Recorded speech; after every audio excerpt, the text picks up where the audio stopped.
بکریوں کے اندر جو نصاب ہے زکوٰۃ کا، 40 میں ایک بکری ہے اور 120، جب 120 ہو جائیں تو 2 بکری ہیں، پھر جا کے 300 میں 3 بکری ہیں، 400 میں 4، 500 میں 5۔ بات سمجھ آ رہی؟ حدیث کی جو ظاہری تعبیر ہے وہ اس اعتبار سے ہے کہ جب 120 پر زیادتی ہوگی تو 200 تک 2 بکری ہیں۔ ٹھیک ہو گیا؟ تو جس سے بظاہر یہ لگ رہا ہے کہ 200 کے بعد 201 ہوگی تو 3 بکری ہیں، حالانکہ اس طرح نہیں ہے۔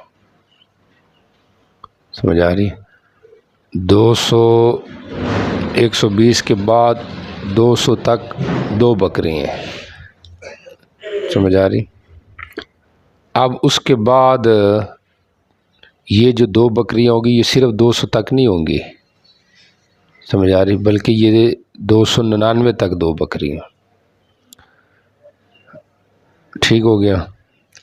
تو اب 300 سے لے کر 399 تک 3 بکری ہیں۔ ایک قول حسن کا ہے، وہ یہ کہتے ہیں کہ 300 کے بعد جب ایک جیسی بڑھے گی نا تو 4 بکریاں ہو جائیں گی، تو 301 میں 4 ہیں، 401 میں 5 ہیں، 601 میں 7 ہیں، تو ان کے یہاں گویا کہ 300 میں 4 ہیں، 400 میں 5 ہیں، 500 میں 6 ہیں۔ وجہ یہ کہ انہوں نے ابتدا وجوب زکوٰۃ کی زیادت کے لحاظ سے 1 سے شروع کی ہے، سمجھ آ رہی؟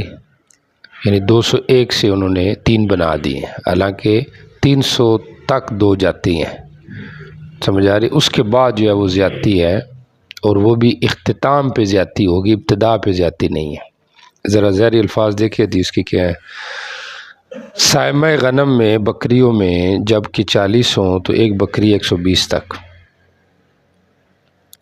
ٹھیک ہو گیا؟ جب 121 پر زیادہ ہو جائے، اگرچہ ایک ہی، یعنی 121 میں 2 بکریاں ہیں 200 تک۔ اب جب بڑھ جائے 200 پر تو پھر 3 بکریاں ہیں 300 تک۔ جب 200 پر بڑھیں تو پھر 3 بکری ہوں گی اِلیٰ ان تبلغ 300، کہاں تک؟ 300 تک۔ جب 300 پر بڑھیں تو ہر 100 میں 1 بکری ہے، تو 300 پر بڑھے گا مطلب 300، یعنی 300 سے بڑھیں یعنی 399 تک یہ 3 بکری ہیں۔ ٹھیک ہو گیا؟ اور جب 200 پر بڑھیں تو پھر 3 بکری ہیں، تو 3 بکری یہ نہیں کہ 201 سے شروع ہونی ہے، جب 200 سے بڑھیں، سمجھ آ رہی، تو اِلیٰ ان تبلغ 300، یعنی یہ جو وجوب ہوگا بکری کا یہ اختتام زکوٰۃ پر ہے۔ بارہ جمہور اسی کو لے رہے ہیں، اس کو نہیں لے رہے کہ ابتدا پر ہے۔ بظاہر یہ لگ رہا ہے کہ ابتدا پر ہے، کہ 200 سے بڑھے گی تو 3 بکریاں شروع ہو جائیں گی، اس طرح نہیں ہے۔ تو کہ ظاہری بات ہے جب 200 سے بڑھنی ہے 299 تک تو ہوگی تو سب میں ہی، وجوب کا تعلق تو ہر بکری سے ہے، یہ تو نہیں کہ ایک بکری سے ہے، سمجھ آ رہی؟ تو 200 پر جب بڑھ گئی تو پھر اس کے اندر معال کے اعتبار سے 3 بکری ہوں گی جبکہ وہ 300 پوری ہو جائیں گی، اس طرح ترجمہ کرنا۔ ٹھیک ہو گیا نصاب؟ یعنی 40 میں 1 بکری ہے، 121 میں 2 بکری ہیں، پھر اس کے بعد 300 میں جا کے 3 بکریاں ہوگی۔ تو میں 200 تک کی تعبیر اس اعتبار سے ہے چونکہ آئندہ 100 میں بدل رہی ہے، تو اس اعتبار سے وہ کہہ دیا ہے کہ 200 تک، سمجھ آ رہی؟ باقی اصل جو اس کی غایہ ہے وہ 299 تک ہے۔ جی ٹھیک ہو گیا، آگے چلیں۔ حارمہ مطلب بہت بوڑھی ہے، وہ نہیں لی جائے گی جی۔ عوار کہتے ہیں عیب والی، عیب سے مراد کون سا عیب ہے؟ تو جو ہے وہ عیب جو عند التجار عیب ہے، وہ جو کمی کم کرتا ہے سمن میں، جس کو غبن فاحش کہتے ہیں، یا عیب سے مراد وہ عیب ہے جو کہ قربانی کے لیے اندر عیب ہوتا ہے۔ تو دونوں قول ہیں اس کے اندر جی۔ چلیں، مذکر بکرا نہیں لیا جائے گا، ہاں اگر مصدق چاہے تو پھر ٹھیک ہے، مصدق صدقہ دینے والا اور مصدق صدقہ لینے والا، توجہ کرے یہ دونوں کے ساتھ لگ سکتا ہے استثناء، چونکہ مذکر کم ہوتے ہیں تو مصدق یہ نہیں چاہے گا کہ یہ جائے، تو اگر وہ چاہتا ہے کہ میں یہ دے دوں تو وہ دے دے، ٹھیک ہو گیا۔ چونکہ بکریوں میں مذکر مؤنث برابر ہے، گائیوں میں جو مذکر مؤنث کے لحاظ سے ہے احناف کے ہاں تو وہ بھی برابر ہے، فرق نہیں ہے، سمجھ آ رہی ہے؟ اور اونٹوں میں تو مؤنث کو ترجیح ہے، تو مصدق اگر مرضی سے دیتا ہے تو دے دے، لیکن مصدق اس کو اوپر جبر نہ کرے۔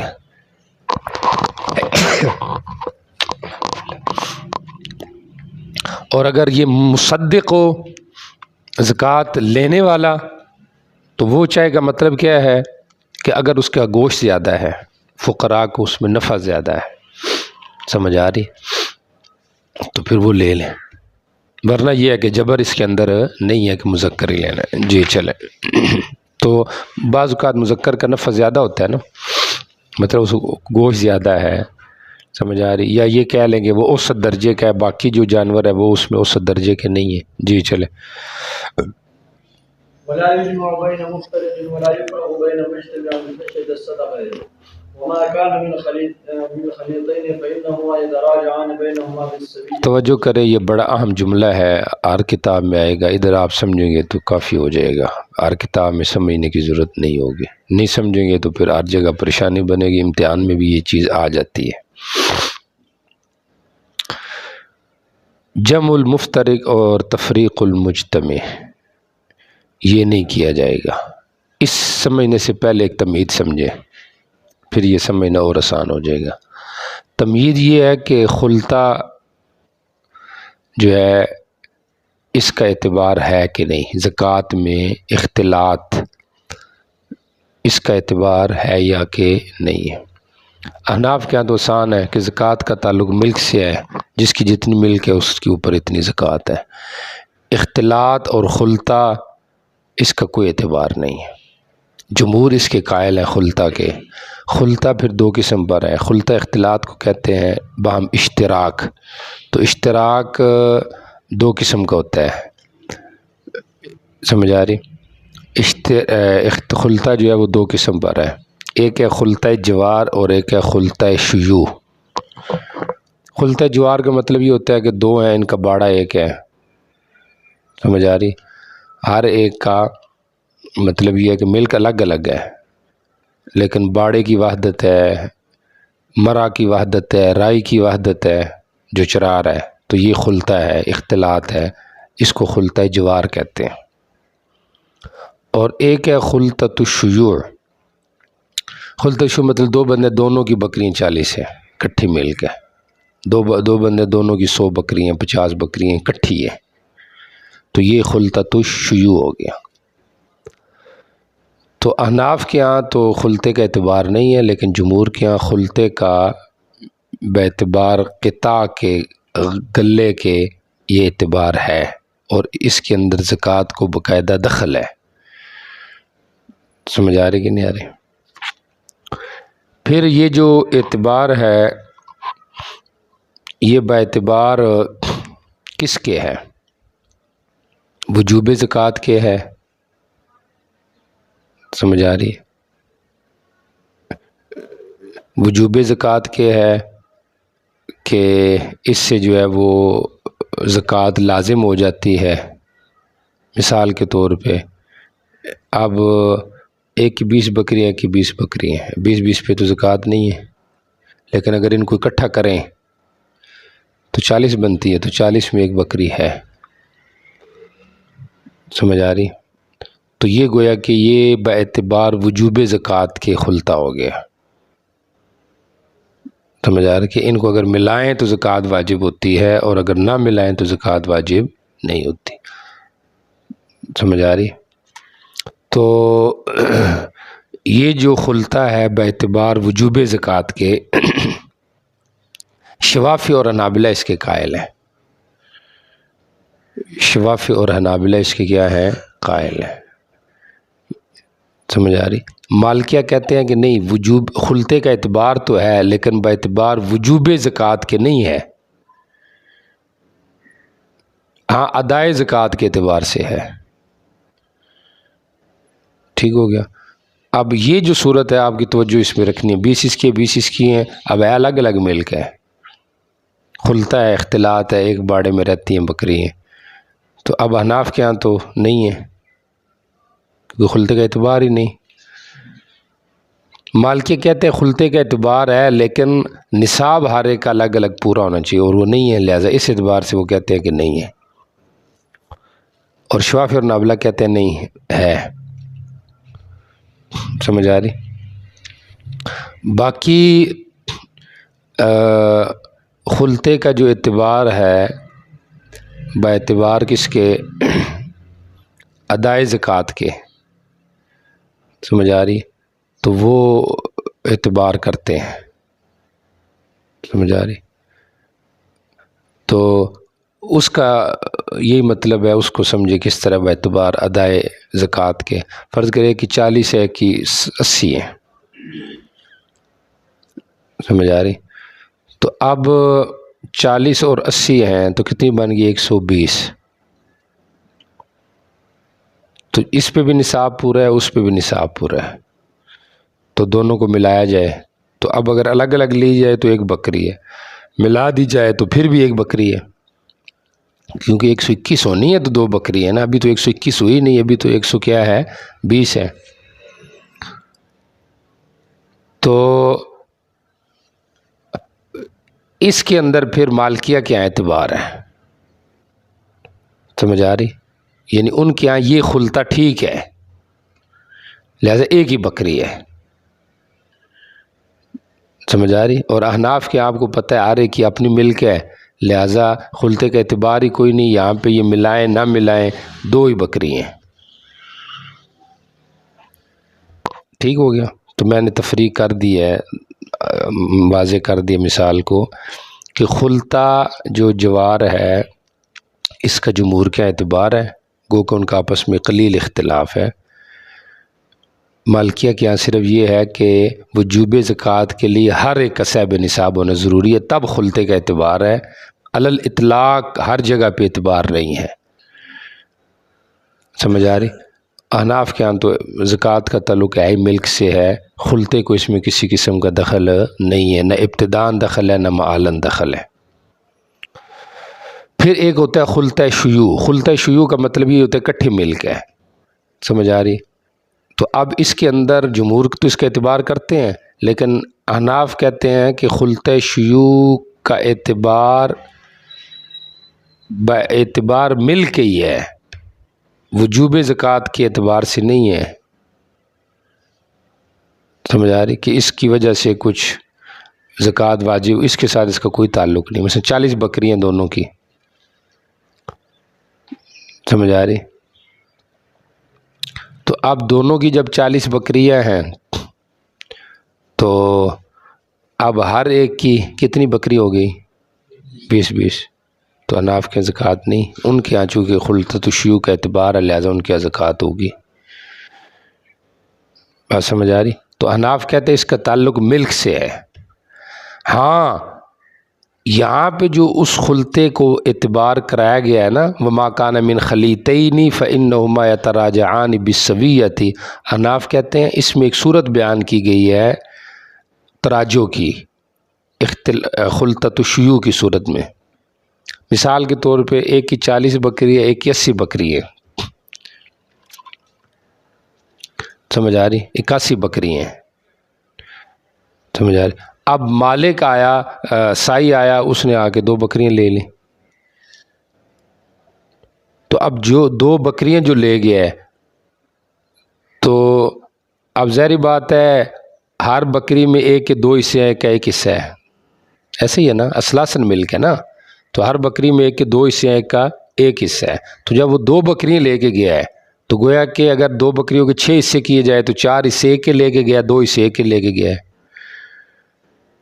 تو 1 کے 2 حصے لے کے گیا، حالانکہ اس کے 2 حصے نہیں ہیں، اس کے 3 حصے ہیں، ایسے ہی ہے نا، 40 اس کی پوری بکری، اس کے اوپر تو پوری 1 بکری آتی ہے، تو اس کے 1 بکری کے 2 ثلث گیا، 1 ثلث اس کے ذمے دوسرے نے دیا ہے، لہذا کل کو وہ آدمی جس کا 80 بکری ہیں وہ اس سے 1 ثلث کی قیمت وصول کر لے گا۔ تو یہ تراجو کی جو صورت ہے جو نکلتی ہے اس سے، یہ اس کا اعتبار ہے، یہ اس کا تعلق وجوب زکوٰۃ اس سے کوئی نہیں ہے۔ بات سمجھ آ رہی کہ نہیں آ رہی؟ یہ ہوگی بات کچھ نہ کچھ ذہن میں آ گئی۔ اب توجہ کریں، جمہور کی دلیل یہ ہے کہ خلطے کا اعتبار ہے، خلطے کا اعتبار ہے۔ ایک بات اور سمجھتے جائیں ضمن، پھر میں اس کے اوپر آتا ہوں۔ پھر خلطے کا جو اعتبار ہے، سمجھ آ رہی، تو یہ صرف سوائم کے اندر ہے یا ہر چیز کے اندر ہے؟ شافعیہ کہتے ہیں رحمہ اللہ کہ خلطے کا اعتبار ہر چیز کے اندر ہے، چاندی میں بھی، سونے میں بھی، کسی بھی عروض کے اندر، تجارت کی ہر چیز میں خلطے کا اعتبار ہے۔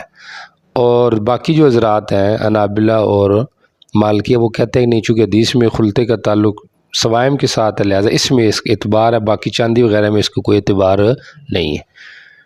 آ رہی ذہن میں؟ اب پیچھے آ جائیں متن کی طرف۔ لا یجمع بین مفترقین ولا یفرق بین مجتمعین خشیۃ الصدقۃ۔ توجہ کرے، خشیت صدقہ کا تعلق دونوں کے ساتھ ہے، سائی کے ساتھ بھی لگ سکتا ہے اور مالک کے ساتھ بھی لگ سکتا ہے۔ ٹوٹل 4 صورتیں ہیں، ہر ایک کی آپ نے مثال سمجھنی ہے، کیونکہ جب آئے گا امتحان میں تو انہوں نے یہ کہنا ہے اس کی تشریح کریں مال امثلہ، تو امثلہ آپ کے ذہن میں ہونی چاہیے۔ جمع المفترق، اور تعلق لگا دیں کس کے ساتھ؟ سائی کے ساتھ لگا دیں، عاشر کے ساتھ، جو زکوٰۃ لینے آیا ہے۔ جو زکوٰۃ لینے آیا ہے وہ جمع المفترق نہ کرے۔ جمع المفترق کا مطلب اس کی 20 ہے، اس کی 20 اکٹھی کرے کہ لو جی آپ کی تو 40 بن گئی، لہذا 2 زکوٰۃ، تو وہ ایسے نہ کرے۔ ایک صورت ہو گئی۔ تفریق المجتمع بھی نہ کرے۔ تفریق المجتمع، تفریق المجتمع کا مطلب یہی ہوا کہ اس کی مثلاً ہے 80، اس کی ہیں 40، اب کتنی لازم ہوتی ہے؟ 1، ایسے ہی ہے نا۔ اب وہ کیا کرے؟ مجتمع کی تفریق کرے کہ جی 40 ادھر کرو تو 80 ادھر کرو، اس میں بھی 1 بکری آ رہی ہے، اس میں بھی 1 آ رہی ہے۔ تو اب جو سائی ہے وہ یہ کیوں کرے گا؟ کیا لفظ بول رہا ہوں میں؟ جمع المفترق اور تفریق المجتمع، یہ کیوں کرے گا؟ اس کو یہ ڈر ہوگا کہ اگر میں ایسے نہ کروں ہو سکتا ہے زکوٰۃ ہی لازم نہ ہو ان پر، جیسے پہلی صورت میں، یا کم لازم ہو جیسے دوسری صورت میں، تو گا اس طرح نہ کرے۔ ٹھیک ہو گیا؟ اچھا، اگر ان دونوں کا تعلق لگایا جائے مالک کے ساتھ تو وہ بھی ٹھیک ہے۔ مالک جمع المفترق نہ کرے، جمع المفترق نہ کرے، مفترق کہیں ان کو جمع نہ کرے، سمجھ آ رہی؟ مثال کے طور پہ مفترق کہیں 40 تو ان کو اکٹھا کر دیتا ہے۔ ٹھیک ہو گیا؟ کہ یہ ہو کہ بھئی یہ کیا ہے؟ 1 ہے حالانکہ 2 ہے، سمجھ آ رہی؟ اور اسی طریقے سے تفریق المجتمع بھی نہ کرے، تفریق المجتمع وہ بھی نہ کرے۔ مجتمع جو ہے اس کی مثال 40 ہے، ان کو 20 کر دے تاکہ سرے سے لازم ہی نہ ہو، سمجھ آ رہی؟ تو تفریق المجتمع یا جمع المفترق اس طرح مالک بھی نہ کرے۔ خشیہ، مالک کا ڈر کیا ہوگا؟ کہ زیادہ نہ دینا پڑے، یا مالک کا ڈر کیا ہوگا؟ کہ زکوٰۃ واجب نہ ہو جائے، تو کہتا ہے اس طرح نہ کرے، جس طرح ہے اسی طرح رہنے دے۔ 4 صورتیں میں نے بتا دی ہیں، مثالیں بھی آپ کو دے دی ہیں، اگر آپ کے ذہن میں ہوا تو۔ آ رہی ذہن میں؟ اچھا جی، جمہور کہتے ہیں کہ خلطے کا اعتبار اس لیے جمہور کی دلیل پیش کر رہا ہوں کہ حدیث میں ہے کہ جمع المفترق یا تفریق المجتمع نہ کرے. اگر اس کا اعتبار نہیں تو یہ نہیں کی کیا ضرورت ہے؟ آخر اس کا کوئی نہ کوئی اثر تو ہے نا، تو معتبر ہے تو تب بھی اس کا اعتبار ہے نا، ورنہ پھر اس کا اعتبار، ورنہ اس کی نہیں کی کیا ضرورت ہے. لا یجمع بین مفترق ولا یفرق بین مجتمع خشیۃ الصدقۃ. سمجھ آ رہی؟ احناف کہتے ہیں اعتبار تو کوئی نہیں ہے، لیکن آخر دھوکے کا پہلو تو اس میں آتا ہے نا، دھوکے کا پہلو تو اس میں آتا ہے. اصل تو ملک سے اس کا تعلق ہے، اس کا تفریق مجتمع سے کوئی تعلق نہیں، لیکن دھوکہ تو بنتا ہی ہے نا. تو اس دھوکے کی وجہ سے منع کیا گیا، نہ یہ کہ اس کے ساتھ زکوٰۃ کے وجوب اور عدم وجوب کا تعلق ہے. نہیں سمجھ آ رہی؟ دیکھو نا، اب اگر 40 ہیں، 40 کو 20 کرے گا تو یہ مطلب نہیں کہ اس سے زکوٰۃ ختم ہو جائے گی. جمہور کیا تو ہو جاتی ہے، جمع ختم ہو جائے گی، کیونکہ خلطے کا ان کے اعتبار ہے، خلطے کا بھی ہے اور تفریق کا بھی ہے. ہمارے ہاں تو اس کا اعتبار ہی نہیں. ہم کہتے ہیں اس سے فرق کوئی نہیں پڑتا، لیکن یہ ہے کہ اس نے دھوکہ تو دیا ہے نا، تو اس دھوکے کی وجہ سے ممانعت ہے، نہ یہ کہ اس کا وجوب اور عدم وجوب سے کوئی تعلق ہے. سمجھ آ رہی کہ اس طرح ملا دیا تو زیادہ لازم ہو جاتی ہیں، نہ ملایا تو نہیں ہوتی، تو اس سے اس کا کوئی تعلق نہیں. وما کان من خلیطین، اور جو دو شریکوں کے سے ہو، فإنہما یتراجعان، تو خلیطین سے مراد کون سی خلیط ہے؟ خلطۃ الجوار. یہ کس کی رائے ہے؟ جمہور کی، کہ خلیطین جو ہوں گے جنہوں نے آپس میں ملا کے زکوٰۃ دی ہے، ان کے اوپر وجوب ہوا ہے یا عدم وجوب ہوا ہے، کل کو یتراجعان بینہما بالسویۃ. ہم کہتے ہیں خلیطین سے خلطۃ الشیوع مراد ہے، خلطۃ الجوار نہیں. اور خلطۃ الشیوع میں بھی اس کا تعلق وجوب عدم وجوب سے نہیں، بلکہ اس کا تعلق صرف ایک واقعی صورت کی وضاحت ہے کہ اگر خلیطین ہوں بالشیوع اور وہ زکوٰۃ اکٹھی ان کی ادا ہوتی ہے، تو اگر کسی نے کسی کے حصے سے کچھ دے دیا ہے تو کل کو وہ اسے اپنا حصہ کیا کر لے گا؟ وصول کر لے گا.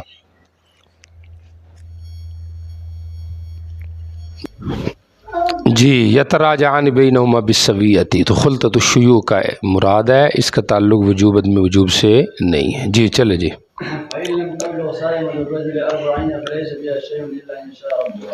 رب چاہے مالک کہ وہ اپنی طرف سے کوئی دینا چاہے تو دے دے، واجب اس پر نہیں ہے. جی، خالص چاندی میں ربع عشر. جی 190 کے اندر کچھ نہیں ہے، اگر مالک دینا چاہے تو دے دے. جی چلے. وبه قال حدثنا عبد الله بن محمد بن النبيلي قال حدثنا عباد بن العوام عن سفيان بن حسين عن الزهري عن سالم بن النبي رضي الله عنه كتب رسول الله صلى الله عليه وسلم كتاب الصدقة فلم يخرج إلى عماله حتى قبض فقرنه بسيفه فعمل به أبو بكر حتى قبض ثم عمل به عمر حتى قبض. یہ جو خط تھا کتاب الصدقہ، یہ حضرت عمر رضی اللہ تعالیٰ عنہ سے منقول ہے. مختلف اصل میں کتب تھے صدقات کے، اس میں یہ بھی خط تھا. آپ نے اپنے مال کی طرف نہیں نکالا، اصل کاپی نہیں نکالی، ورنہ فی نفسی آپ نے تفصیل بتا دی تھی. سمجھ آ رہی؟ یہ لکھی ہوئی نہیں دی، زبانی بتا دی، اور یا یہ ہے کہ اصل نہیں نکالی، اس کی نقلیں اتروا کے بھیجی دی، اور آپ نے اس کو اپنی تلوار کے ساتھ جوڑ دیا تھا نیام میں، اور بعد میں پھر حضرت بکر عمر نے ان کے مطابق فیصلے کیے اور ان کو لکھوا کے مختلف جگہوں پہ تقسیم کیے. فلم یخرج الی مال حتی قبضہ، یا تو تقدیم و تاخیر کر لیں، سمجھ آ رہی، یا کہہ لیں جملہ مترجہ کا بیان ہے، اصل آگے والی بات ہے فقرن بسیفی. سمجھ آ رہی کہ نہیں آ رہی؟ جی چلے.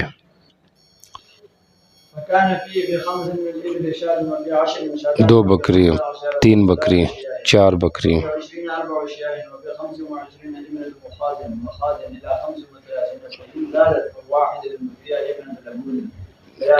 توجہ کرے، یہاں پہ کیا ہے، جب 25 میں ایک بنت مخاض ہے، ٹھیک ہو گیا، 35 تک یہی مسلک ہے. جی چلے.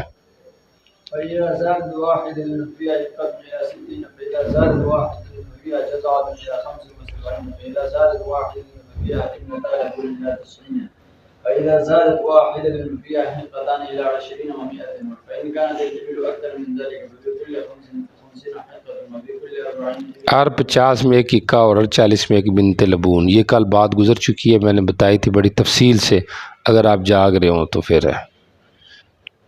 سمجھ آ رہی؟ جی چلو. ہمارے ہاں بھی اسی طرح ہوتا ہے، کیونکہ ہمارے ہاں بھی ظاہری بات ہے وہ 40 پہ یہی بنتا ہے نا، 36 سے لے کر 45 تک بنت لبون ہی ہے، تو 40 میں گویا کہ اس میں آ گیا، تو ہر 40 کے اندر بنت لبون ہی ہے، 50 کے اندر جا کے کئی ہے. اور جمہور کے آپ کو بتا دیا تھا 121 سے ہی کس کے ہاں تھا؟ امام شافعی اور امام احمد کے ہاں، اور باقیوں کے ہاں امام مالک کے ہاں یہ تھا کہ دہائی بدلے، تو پھر جا کے اختیار ہوگا کہ وہ یعنی وہ بنت حقہ اور بنت لبون کی طرف نصاب پھرے گا. جی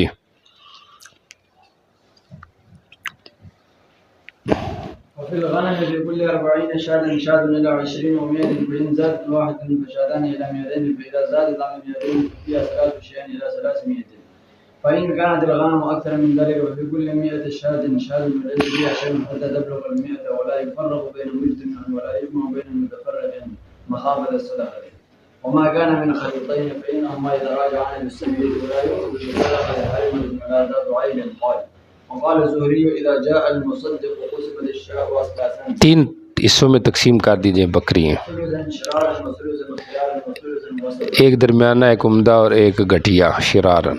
فأخذ المصدق من الوسط ولم يذكر الزهري. گائے کا ذکر زہری کی روایت میں نہیں ہے. جی چلیں. وبه قال حدثنا عثمان بن أبي شيبة قال حدثنا محمد بن يزيد الواسطي قال أخبرنا سفيان بن حسين بإسناده ومعناه وقال فإن لم تكن ابنة مخازن فابن لبون ولم يذكر كلام الزهري. ابن مخازن و ابن لبون، یاد تھا یہ بات گزر چکی تھی کہ اس کا ازالہ عمر سے ہو گیا. جی چل. وبه قال حدثنا محمد بن العلاء قال أخبرنا ابن المبارك عن يونس بن يزيد عن ابن شهاب قال هذه نسخة كتاب رسول الله صلی اللہ علیہ وسلم. الذي كتبه بالصدقة وهي عند آل عمر بن الخطاب قال ابن شهاب عن امرأتنا سالم بن عبد الله بن عمر رضي الله عنهما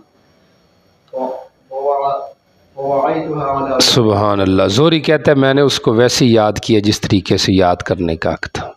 سمجھ آ رہی؟ زہری پہ لوگوں نے اعتراضات کیے، تشیع کا الزام ہے اس پہ، تو کوئی بات نہیں، الزام ہوتے رہتے ہیں. امام صاحب پہ بھی الزام ہے کس چیز کا؟ مرجیہ ہونے کا. سمجھ آ رہی؟ تو یہ نہیں دیکھا جاتا ایک آدمی اس کے اوپر وہ حدیث کا راوی ہے، بخاری مسلم کا راوی ہے، سمجھ آ رہی، تو پھر اس پہ جرا بلا وجہ اس کی کوئی سمجھ نہیں آتی بات. اور پھر جب اس کی ضرورت نہ ہو، یا تو آپ حدیث پڑھا رہے ہیں آپ جرا کریں، آپ کا حق ہے. آپ تقریر کر رہے ہیں عوام کے سامنے، آپ زہری پہ جرا کریں تو یہ تو حق نہیں ہے آپ کا. سمجھا؟ زہری پہ کریں یا ہشام بن عروہ پہ کریں. سمجھ آ رہی کہ نہیں آ رہی؟ کیونکہ لوگوں کو اس کی کیا ضرورت ہے کہ ہشام بن عروہ کون ہے، زہری کون ہے؟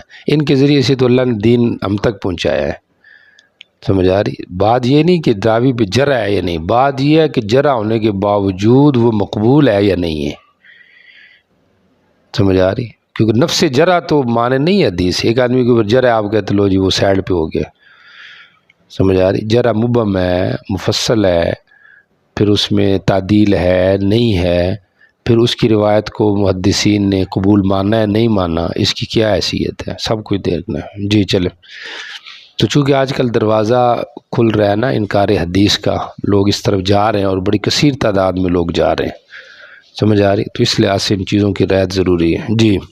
وهي التي انتصر عمر بن عبد العزيز من عبد الله بن عمر وسالم بن عبد الله بن عمر فذكر الحديث قال فإذا كانت 21 و100 ففيها 3 بنات لبون حتى تبلغ 29 و100. یہ ایک بات ہے، جب 21 ہو جائے نا 121 تو 3 بنت لبون ہیں، یہاں تک کہ 39 ہو جائیں، 119 ہو جائیں. تو یہ کس کی دلیل ہوگی؟ امام مالک کی کہ 100 بلکہ نہیں دوسروں کی، امام شافعی اور احمد کی کہ 121 سے نصاب بدل جائے گا. سمجھ آ رہی؟ لیکن ہماری طرف سے جواب یہ ہے کہ نہیں، یہ روایت شاذ ہے، عام روایات سے ہٹ کر ہے، اور پھر اس کے اوپر تو مالکیہ کا بھی عمل نہیں ہے. تو جمہور خود اس کے اندر متذبذب ہیں، تو اس لحاظ سے اس کو چھوڑ کے جو متفق روایت ہے وہ عمرو بن اعظم کی یاد ہے ہم نے جو لی تھی، کیا الفاظ سے اس کے فَإِذَا زَادَتْ عَلَى 120 فَإِنَّهُ يُعَادُ إِلَىٰ أَوَّلِ الْإِبِلِ. سمجھ آ رہی؟ جی چلیں ٹھیک ہو گیا. كانت 30 ومئة ففيها بنتا لبون وحقة حتى تبلغ 39 ومئة، فإذا كانت 40 ومئة ففيها حقتان وبنت لبون حتى تبلغ 49 ومئة، ٹھیک ہو گیا. فإذا كانت 50 ومئة ففيها 3 حقاق حتى تبلغ 59 ومئة، فإذا كانت 60 ومئة ففيها 4 بنات لبون حتى تبلغ 69 ومئة، فإذا كانت 70 ومئة ففيها 3 بنات لبون حتى تبلغ 79 ومئة، فإذا كانت 80 یہ جو جمہور جس پہ چلتے ہیں نا 10-10 پہ بدلنا. جی ففيها حقتان وابنتا لبون حتى تبلغ 89 ومئة، فإذا كانت 90 ومئة ففيها 3 حقاق وبنت لبون حتى تبلغ 99 ومئة، فإذا كانت 200 ففيها 4 حقاق و5 بنات لبون أي السنين وجدت. کہ جس عمر کی بھی پائی جائیں اور جہاں پہ دونوں جمع ہو سکتی ہیں 200 میں 4 اکے ہو جائیں گے اور 40 5 بنت لبون، ایسے ہی ہے نا. جی چلیں. وفي السائمة الغنم فذكر نحو حديث سفيان بن حسين وفيه ولا تأخذ من الصدقة كلمة ولا تأخذ عمر من الغنم ولا تأخذ الغنم إلا من الشعب المصدق. چلے بڑے ٹف مسئلے جا رہے ہیں، سمجھ آ رہی؟ اگر آپ ادھر سمجھیں گے تو پھر آپ کو سمجھ آئے گا، نہیں تو نہیں سمجھ میں آئے گا. سمجھ آ رہی؟ اس لیے پوری توجہ رکھے کوشش کرے کیونکہ ادھر بار بار آ رہی ہے، ہو سکتا ہے باقی کتابوں میں اس طرح نہ آئے، 1-2 دفعہ آئے گی بات تو پھر کام ختم ہو جائے گا. ویسے تو آپ پچھلے سال رٹا لگا کے آگے ہوں گے، یاد ہوگا آپ کو، امتحان بھی پاس کیا آپ نے. جی چلیں صحیح کر کے یاد کریں کیونکہ آپ ادارے کا فخر ہیں. سمجھ آ رہی؟ فضلاء جامعہ جواہر القرآن ترنول بڈانا اسلام آباد. جی چلیں. وبه قال حدثنا عبد الله بن مسلم قال قال مالك وقال عمر بن الخطاب رضي الله عنه لا يجمع بين مفترق ولا يفرق بين مجتمع وأن يكون لكل رجل 4. ہر ایک کی 40 بکری ہیں. چلیں فإذا أظلهم مصدق آیا ان کے پاس، انہوں نے اس کو اکٹھی کر لی. جی لأن لا يكون فيها ایک ہی بکری ہوگی 80 میں. جی ولا يفرق بين مجتمع اس کی تفسیر ہے إذا كان لكل واحد ہر ایک کی 101 بکری ہے. جی وشاة جی يكون عليهما فيها 3. اب ان کے لیے ان کے اوپر کتنی بکری بنتی ہیں؟ 3 بکریاں. ٹھیک ہو گیا اگر اکٹھی لگائی جائیں، لیکن ہمارے مذہب میں نہیں، کیونکہ ہمارے ہاں تو 3 بکریاں جاتی ہیں جب 300 ہو جائیں گی. یہ ان ایک روایت میں ہے بعض فقہا کے جو یہ کہتے ہیں کہ 200 کے بعد سے ہی 3 شروع ہو جائیں گی، جیسا کہ حسن جو تھا ان کا یہ قول تھا. جی تو اس مذہب میں یہ ہے. جی فإذا أظلهم المصدق فرقا. اب اپنی بکری الگ الگ کر دیتے ہیں تاکہ 2 لازم ہوں. ظاہر بات 101 میں 1 ہے نا، تو اس طرح کرتے ہیں. جی فلم يكن على كل واحد منهما إلا شاة فهذا الذي سمعته. کہتا میں نے اس میں یہ سنا تو انہوں نے نقل کر دیا. جی چلے. وبه قال حدثنا عبد الله بن محمد بن الزبيري قال حدثنا زهير قال حدثنا أبو إسحاق عن عاصم بن زمرة وعن الحارث بن عوف عن علي رضي الله عنه قال زهير أحسب عن النبي صلى الله عليه وسلم أنه قال هاتوا ربع العشور من كل 4 40واں حصہ لاؤ زکوٰۃ میں. جی وليس عليكم شيء حتى تتم 200 درهم.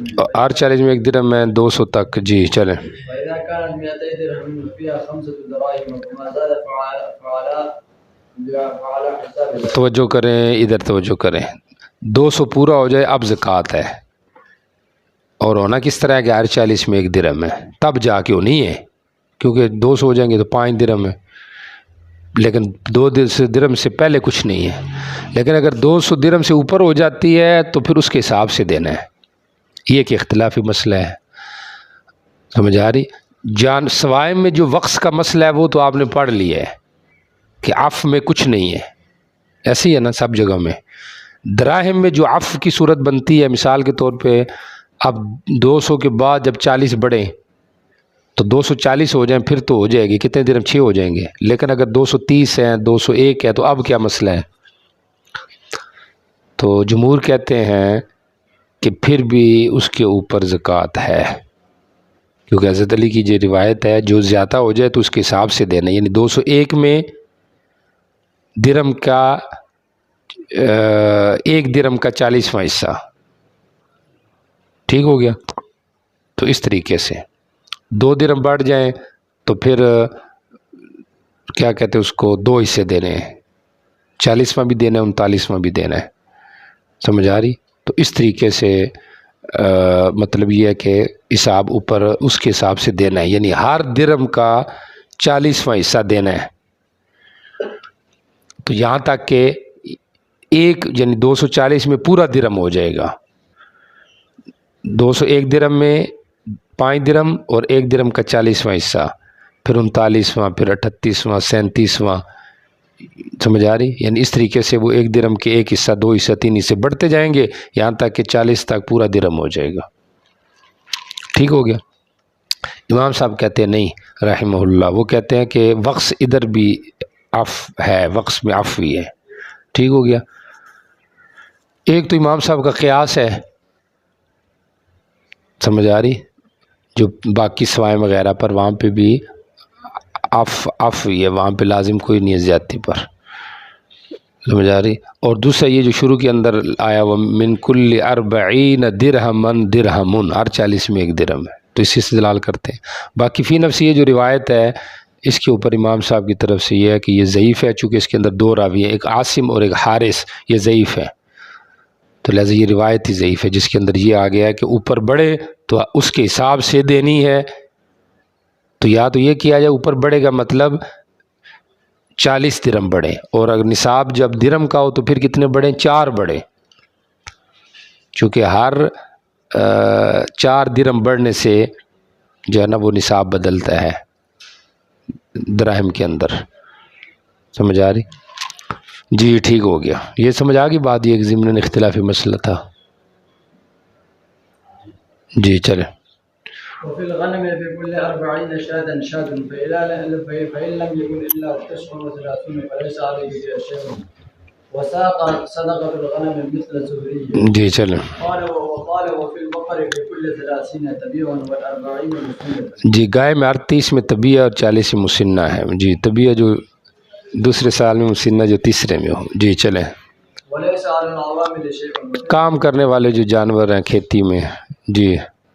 وفي الإبل فذكر صدقتها كما ذكر الزهري. قال وفي 25 خمسة من الغنم فإذا زادت واحدة من فيها إبل. 25 میں 5 بکری ہیں، یہ ٹھیک ہے. 25 میں 5 بکری ہیں، 25 اونٹوں میں 5 بکری ہیں. کیا ہے 25 میں کیا ہے؟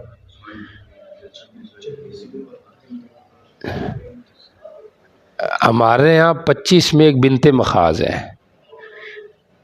سمجھ آ رہی؟ 25 کے اندر 5 بکریاں نہیں ہیں. یہ روایت شاذ ہے، یہ پیچھے تعین کر رہے ہیں اس کی کہ 5 میں 1 بکری ہے. جب 25 ہو جائیں گے بنت مخاض ہے. اب یہ بنت مخاض جائے گا 35 تک. اور یہ جو روایت ہے جس کے اندر یہ ہے کہ 25 کے اندر کیا ہے 5 بکری ہیں، پھر 26 کے اندر بنت مخاض ہے، تو یہ توالی بین الواجبین لازم آ رہا ہے. تو اس لیے یہ روایت شاید اس کو نہیں لیا لوگوں نے، یہ پیچھے تعین ہو چکی ہے، یاد ہے. جی چلیں.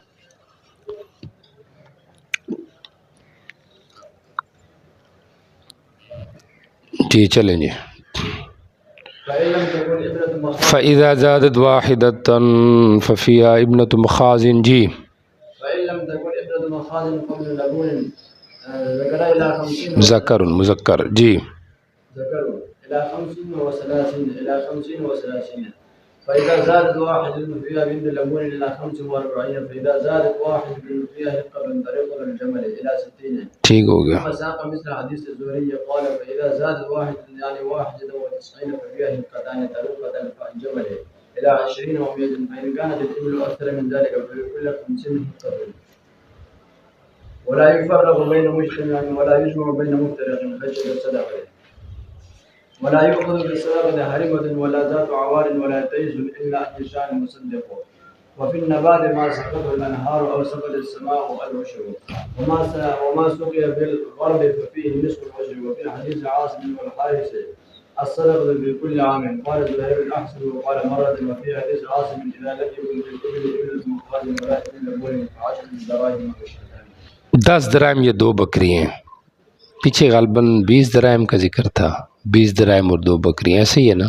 تو اصل وہی روایت ہے 20 درہم اور یا 2 بکری ہیں. یاد ہے سمجھ آ رہی؟ اس میں حضرت علی کی ایک روایت تھی کہ 10 بکریاں یا 1 بکری. اور ہمارے ہاں یہ معتبر ہے کہ نہیں تدارک اس کے ساتھ. تو یہ بھی آپ سے گزر چکا تھا کہ یہ یا تو اس وقت کا حال بیان تھا، وہاں پہ اس وقت یہ ہوتا تھا، برابری اس طریقے سے تھی. باقی اصل چیز قیمت کے ساتھ برابری ہے. جی چلیں.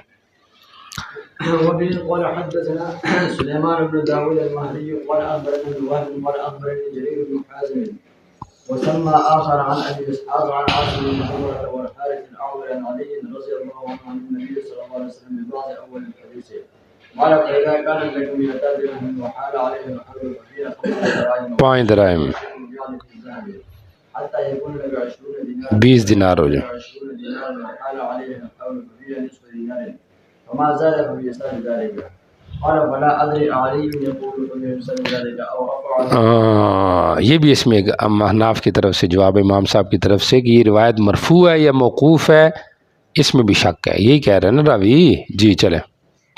وليس المال زكاة حتى يحول عليه الحول الا ان جرير قال بالوهم يزيد في الحديث عن النبي صلى الله عليه وسلم ليس في مال زكاة حتى يحول عليه.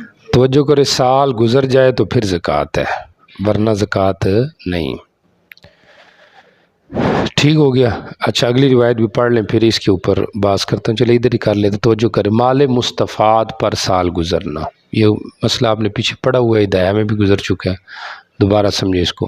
ترمذی کی ایک روایت ہے جس کے اندر یہ ہے کہ من استفاد مالا فی اثناء الحول فلا زکوٰۃ علیہ حتی یذهب علی الحول او کما قال النبی صلی اللہ علیہ وسلم. جو سال کے درمیان مال حاصل کرے تو زکوٰۃ نہیں یہاں تک کہ اس پر کیا ہو جائے، سال گزر جائے.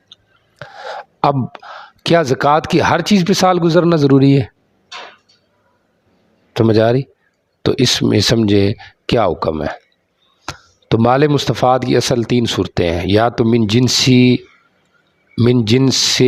جنس النصاب ہے، یا من غیر جنس النصاب ہے، اور یا من جنس النصاب ہے لیکن حصول من رب ہی نہیں ہے بلکہ اس کا اور سبب ہے. توجہ رکھیں، اونٹ ہے، نفع آیا بکری سے تو اس پہ الگ سال گزرے گا، اونٹ پہ الگ گزرے گا. ٹھیک ہو گیا. اونٹ ہے، نفع اونٹ سے ہی آیا ہے لیکن انہی اونٹوں سے آیا ہے. ٹھیک ہو گیا. تو پہلی صورت میں بالاتفاق ضم نہیں، یعنی ہر ایک پہ الگ سال گزرے گا، اور ادھر بالاتفاق ضم ہے، یعنی ہر ایک پہ سال گزرنا ضروری نہیں ہے. ٹھیک ہو گیا. تیسری صورت یہ ہے کہ اونٹ ہے نصاب کے اندر لیکن جو اور اونٹ ملے ہیں وہ انہی کا نفع نہیں ہے، کسی نے ویسے وراثتاً مل گیا یا ہدیہ دے دیا، جو کچھ بھی دے دیا. اب اس کے اوپر سال گزرنا الگ سے ضروری ہے یا اس کا تعلق بھی اس کے توابع سے ہے؟ تو جمہور کہتے ہیں کہ اس کے اوپر جو ہے الگ سے سال گزرنا ضروری ہے، اور احناف کہتے ہیں کہ نہیں، اس کے اوپر الگ سے سال گزرنا ضروری نہیں ہے، کیونکہ وہ بھی اونٹ ہے یہ بھی اونٹ ہے، سبب جو بھی ہو لیکن چونکہ چیز تو ایک ہی ہے نا، تو لہٰذا اس کے اوپر سال گزرنا ضروری. اب وہ جو حدیث پیش کی جاتی ہے من استفاد الی آخری، ایک اس کا یہ جواب دیا جاتا ہے وہ موقوف ہے، اس کا وقف صحیح ہے زیادہ بنسبت رفع کے، خود امام ترمذی نے تشریح کی ہے. دوسرا یہ ہے کہ اس حدیث میں تعویل کریں گے، وہاں پہ مستفاد سے مراد کون سا ہے؟ جب من غیر جنسی ہو تب اس کے اوپر سال ہے، ورنہ اگر من جنسی ہو تو پھر سال گزرنا ضروری. یا تیسرا جواب یہ ہے کہ سال گزرنا ضروری ہے چاہے اصلاً ہو یا طبعاً ہو. تو جب من جنسی ہی اونٹ ہیں لیکن سبب جو بھی ہو تو سال گزرنا نہ، ٹھیک ہے گزر گیا لیکن طبعاً سمجھو گزر گیا. آ رہی کہ نہیں سمجھ آ رہی؟ تو میں نے یہ مسئلہ بھی بیان کر دیا درمیان میں، آرے کا مذہب بھی آپ کو بتا دیا، امام صاحب کا مذہب کیا ہے اور جمہور کی رائے کیا ہے. آپ نے صرف یاد رکھنا اور ادھر لکھنا ہے. آ رہی کہ نہیں سمجھ آ رہی؟ جی چلے جی. قال حدثنا عمرو بن عون قال اخبرنا ابو عوانة عن ابي اسحاق عن عاصم بن زمرة عن علي رضي الله عنه قال قال رسول صلی اللہ علیہ وسلم. الله الخيل والرقيق. توجہ کریں، میں نے درگزر کر دیا گھوڑوں اور غلام کے صدقے سے. امام بخاری رحمہ اللہ نے اس پہ الگ الگ عنوان باندھے ہیں، امام ترمذی نے بھی عنوان باندھے ہیں. اس کو ثابت کیا کہ گھوڑے اور رقیق کے اندر زکوٰۃ نہیں ہے. جمہور کی بھی یہ رائے ہے، صاحبین کی بھی یہ رائے ہے، امام صاحب کی رائے ہے کہ نہیں، گھوڑے کے اندر زکوٰۃ ہے. اچھا بھئی دلیل کیا ہے؟ امام صاحب کہتے ہیں کہ ایک حدیث کے اندر آتا ہے، نبی علیہ السلام نے فرمایا کہ ایک آدمی ہے، اس کے پاس گھوڑے ہیں لیکن وہ لم ینسا عن حق اللہ، وہ اللہ کا حق اس کے اندر بھولتا نہیں ہے. کہتے ہیں اس سے مراد کچھ نہ کچھ یہ لگ رہا ہے کہ زکوٰۃ ہے. نمبر 2 یہ ہے کہ حضرت عمر رضی اللہ تعالیٰ عنہ نے اہل شام سے زکوٰۃ گھوڑے کے اندر وصول کی تھی. تو گو کہ موقوف روایت ہے، لیکن بہرحال کچھ نہ کچھ اس میں بھی حجت ہے، اور احتیاط کا بھی تقاضا یہ ہے کہ اس کے اندر زکوٰۃ ہو جائے. ٹھیک ہو گیا؟ تو اب پھر امام صاحب یہ ہے کہ بھئی اگر زکوٰۃ ہے تو اس کا نصاب کیا ہے؟ جمہور کہتے ہیں اگر اس پہ زکوٰۃ ہوتی تو اس کا نصاب بھی تو ذکر ہوتا ہے نا، بھئی کتنے گھوڑوں میں کتنے ہیں. تو امام صاحب کہتے ہیں کہ گو کہ نصاب نہیں ہے، لیکن بہرحال 3 گھوڑے ہو جائیں، 5 ہو جائیں تو زکوٰۃ دی جائے. ٹھیک ہو گیا؟ اور پھر اس میں کتنی دی جائے؟ تو امام صاحب کہتے ہیں ہر گھوڑے کے بدلے میں 1 دینار دے دو، یا پورے گھوڑے کی قیمت لگا کے ہر 200 درہم کے بدلے میں 5 درہم دے دو. سمجھ آ رہی؟ باقی اہل شام سے حضرت ابو عبیدہ بن جراح نے زکوٰۃ لی تھی گھوڑوں میں تو کہ نہیں لی، یہ اختلافی مسئلہ ہے. 2 قسم کی روایات ہے. ایک میں حضرت عمر نے انکار کیا تو انہوں نے کہا ہم نے نہیں لینا گھوڑے میں زکوٰۃ. دوسرے میں یہ ہے کہ حضرت عمر نے کہا چلو وہ دے رہے ہیں تو لے لو. سمجھ آ رہی؟ تطبیق وہاں پہ یہ دی گئی ہے، ممکن ہے پہلے حضرت عمر کو اشکال ہو کہ نہیں لینی، بعد میں ان کے ذہن میں آیا ہو کہ نہیں لے لینی چاہیے، تو انہوں نے لے لی، بہرحال لے لی. سمجھ آ رہی کہ نہیں آ رہی؟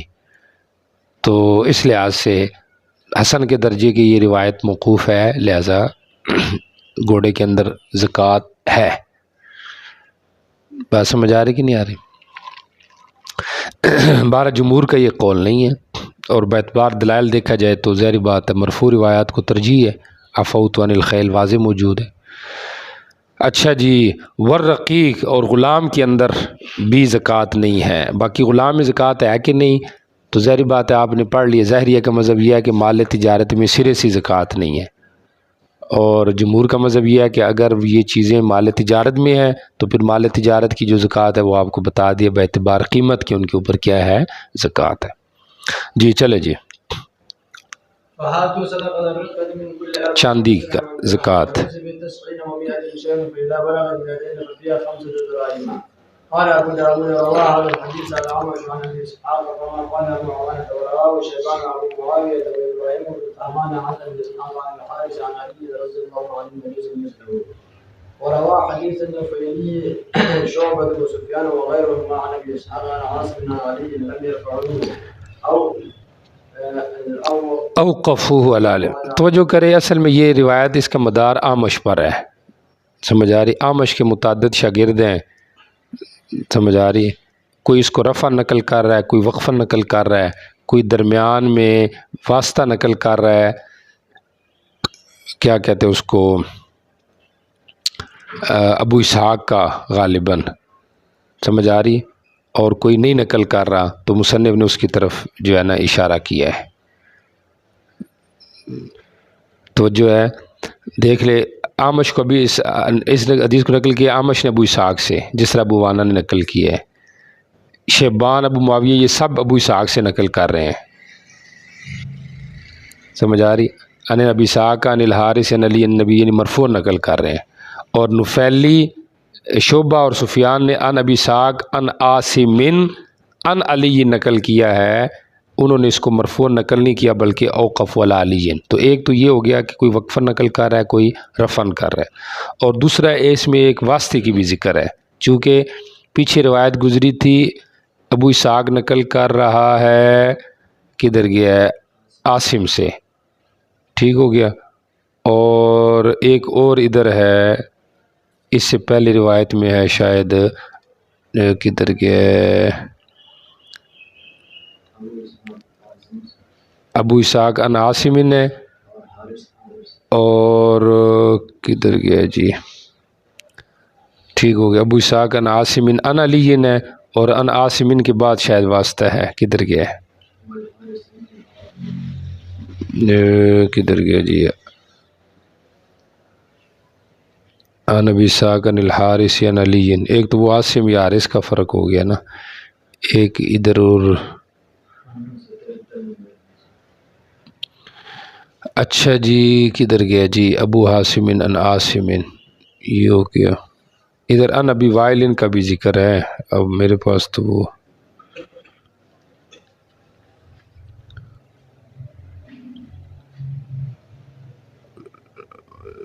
نبی اسحاق کا،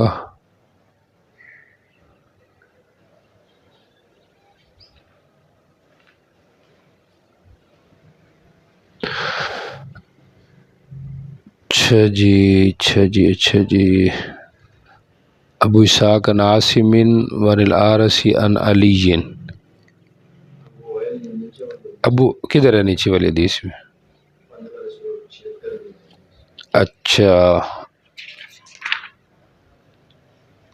وہ آ رہا ہے نا، بالکل وہی ہے، ان الاعمش ان ابی وائل ان معاذ، ٹھیک ہو گیا، اعمش نقل کر رہا کس سے، ابو وائل سے،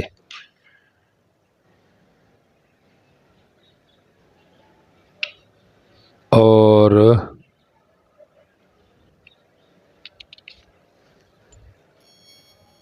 وہ والا اچھا جی، تو یہ ایک تو رفع وقف میں اختلاف ہو گیا، اور دوسرا اعمش کے جو استاذ ہے وہ کیا ہے، تو اس کے اندر بھی اختلاف ہے، یہاں پہ اعمش ان ابی اسحاق، ٹھیک ہو گیا، یہ ہے، اور آگے آ رہا ہے کہ اعمش ان ابراہیم ان مسروق نے،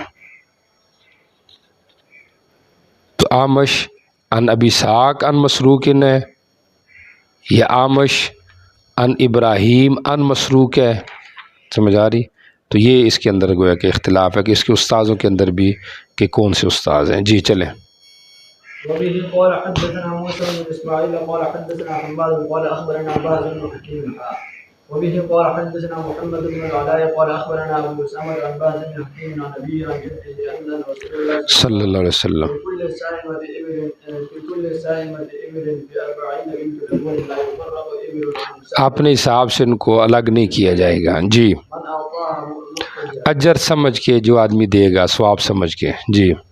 قال ابن العلاء محتجرا بها فله اجرها ومن منعها فانا اخذها وشطر ماله، جو روکے گا تو ہم اس کو لیں گے اور اس کا آدھا مال بھی لیں گے، جی ٹھیک ہو گیا۔ من عظمات ربنا عز وجل ليس لآل محمد من نفل۔ اچھا توجہ کریے، ایک ہی بات سمجھ لے، ختم کرتے ہیں کہ جو نہیں دے گا تو ہم اس سے وہ زکوٰۃ بھی لیں گے اور اس کا آدھا مال بھی لیں گے، تو ایک مسئلہ یہاں پہ آ جاتا ہے غرامات مالیہ کا، مالی تاوان، سمجھ آ رہی، یہ لے سکتے ہیں کہ نہیں لے سکتے، شافعیہ کی ایک روایت، حنابلہ کی ایک روایت، حتیٰ کہ حنفیہ کی بھی ایک روایت ہے کہ مالی تاوان لینا جائز ہے، اور دوسری جو روایات ہیں جمہور کی وہ یہ ہے کہ مالی تاوان جائز نہیں ہے۔ اب جو کہتے ہیں مالی تاوان جائز ہے، یہ دلیل ہوگی کہ ہم ان کا آدھا مال لے لیں گے، سمجھ آ رہی، ورنہ جو عام روایت ہے کہ نہیں لینا جائز، چونکہ اس میں کسی کی مال رضا کے بغیر اس کا مال لینا ہے، تو پھر یہ کدھر جائے گا، شطر مال ہی، تو اس کی دو تین توجیہ کی گئی ہے، ایک تو یہ توجیہ ہے کہ آدھا مال بطور غرامت کے لیں گے، دوسری توجیہ یہ ہے کہ نہیں، فَإِنَّ آخِذُوهَا، ہم اس کا مال بھی لیں گے، اور وَشُتِّرَ مَالُ، اور اس کے مال کو آدھا آدھا کر دیا جائے گا، پھر جو اعلیٰ ہوگا وہ لیں گے، یہ تو دے نہیں نہ رہا، پھر ہم اعلیٰ لیں گے،